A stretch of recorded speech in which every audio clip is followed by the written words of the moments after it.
جو بندہ 313 مرتبہ یعنی کثرت کے ساتھ یہ دعا پڑھ کے اللہ سے جو بھی دعا مانگے گا انشاءاللہ قبول ہو جائے گی۔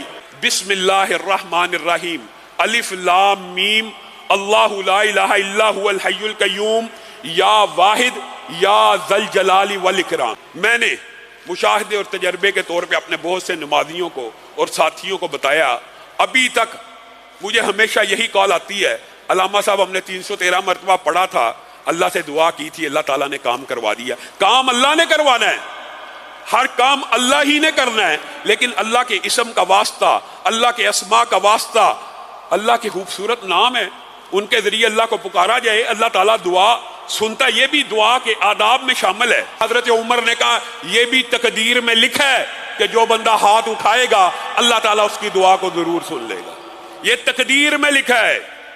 ہاتھ کو جب اٹھا لیا تو لا محالہ بدیہی یقینی طور پہ اللہ نے دعا کو سننا ہے۔ اذا راکبوا فی الفلک دعوا اللہ، قریش مکہ جب کشتیوں پہ سوار ہوتے تو کس کو پکارتے؟ اللہ کو۔